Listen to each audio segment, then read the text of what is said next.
Hey guys, it is Monday here in West Virginia, so it's time for us to do our Mopar Monday. And today we're going to take a look at the newest release of the Power Wagon from M2. Luckily, we got some new stuff in over the weekend. I was going to do a A-body video today, but since we got this new M2 truck, we're going to go ahead and take a look at it while it's still fresh and new.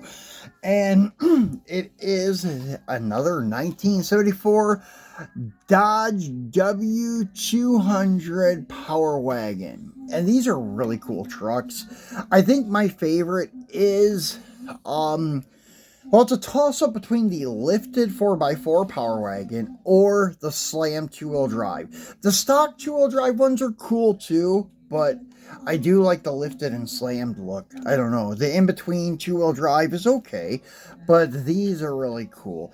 I ordered two of these because I wanted to have just an extra one for the base, because I know I'm lacking an extra four-wheel drive chassis in my stable of parts, so I can make like different variants of trucks that I really like. And one of them was not the Frozen Black Pearl, but because that was the only thing new out and I was kind of bored at the moment, I put a slam chassis on one of the Frozen Black Pearls and it looks pretty cool.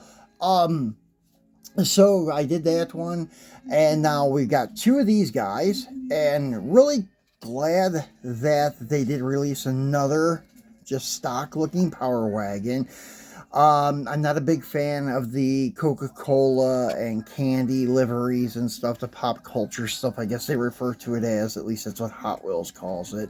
Not sure what M2 refers to it as, but I'm not much into it. This is what I'm into. The stock looking paint jobs, or a custom like two-tone paint job on one that's slammed to the ground with like some SRT graphics. That's okay too, but the ones I'm after that I really like are these stock looking paint jobs.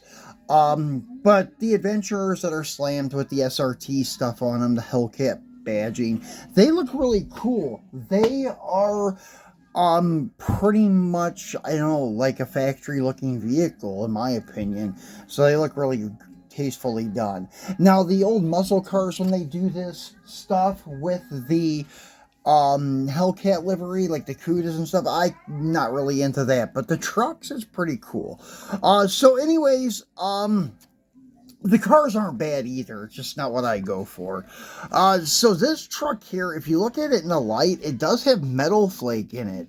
Pretty nice paint job. It's like the gray SRT one that one of the viewers told me about in the comments of my unboxing video, is that that had metal flake in it. I couldn't see it, and then I took it out in the light, and sure enough, it does have metal flake. But this one, I don't know if it's because the green is a little bit more vibrant, that that you can see it better. I'm not sure why it shows up here a little better than the gray one did, but it does. So anyways, this one we're not taking out of the box quite yet. I have one out of the box already, but we're going to spin around and show you the other stuff. It's pretty much like every release of this truck from M2. Same lettering and stuff on it. 1970 Dodge Power Wagon, 1974 Dodge Power Wagon on the back. Same thing on the end caps at the cutout so you can see the back of the truck. And then on the other end cap, it has the cutout so you can see the front of the truck. On the bottom side, you have your licensing and other things like that. And that's pretty much it. In the backdrop, it's in white. 1974 Dodge Power Wagons. Looks really good. The packaging looks great. There's one thing that, like, if I was going to leave my trucks in packages, it wouldn't be that big of a deal, because they all look really, really good in the packages. Like the 6-piece set they released probably around this time last year with the Little Red Express and the Midnight Express. All the boxes and the way that they were packaged looked really good. They went really well with the trucks, the advertisements, the colors and stuff. It was great. So yeah, with those being in the boxes stacked up against each other, they look really, really good. But I think they look better in my 50 car display case, but now I'm out of room, so I may have to start thinking about putting these back into some of their single display cases and stacking them on top of each other. But for now, I got a little bit of room in the car area. I can put a few trucks, but that's about it. And we're going to have to start basically putting these back in their boxes and stacking them at some point or another, because I don't even have room for another 50 car case, I don't think. So anyways, as you can see under the hood, it's got stock engine, 4-barrel with the snorkel air cleaner, painted blue like it would have been originally. Nice detail with the grill, the marker lights, and the bumpers. The bumpers even hit the bumper bolt heads on them. That looks really good. And all the trim around the windows is there.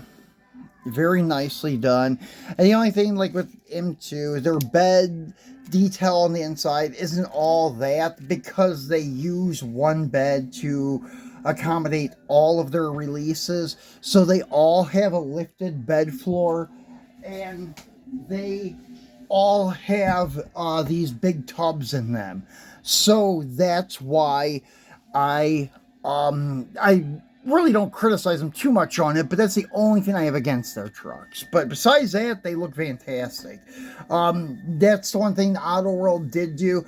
Their beds are a little bit different depending on the trucks, I guess. I don't think they have a raised bed floor, though, even on their lowered ones. These ones do, but their trucks, when they're lowered, they are lowered. They are slammed to the ground. So that's why I don't mind so much looking at the inside of the beds. It's fine.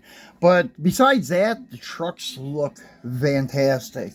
I couldn't really want anything better, except for maybe some side mirrors, but they would be so delicate they would probably break, unless they did the rubberized thing like not M2, but Mini GT does. That would be a way to go for a lot of these guys. I don't know, a lot of companies need to start thinking about that. Mini GT did it, and it works for them, and their mirrors do not break that easily, at least on their older cars. I don't know how it is with the newer releases, but the older stuff, the way they were rubber, they looked very good. They were very durable in most cases, so it'd be nice to start seeing that happen with some of our trucks too. But anyways, I can live with it without mirrors, no problem. So guys, that's it for Mopar Monday. We'll be back again tomorrow. We're going to be unboxing an older release of a Dodge D100 from Green Light. I think it's a 66 or 7, but it's a very hard variation to find. It's the orange fleet side. I've been looking everywhere for this truck for a reasonable price. I can find them sometimes, but really not at a reasonable price. They're like 25 to 35 bucks for loose ones. I finally found one package for 20 bucks, and I snagged it up because I figured if I didn't do it now, I'm probably never going to get that truck. So yeah, got it. We'll be unboxing it tomorrow. So thanks for watching, guys. Enjoy your Monday, and we'll see you again tomorrow.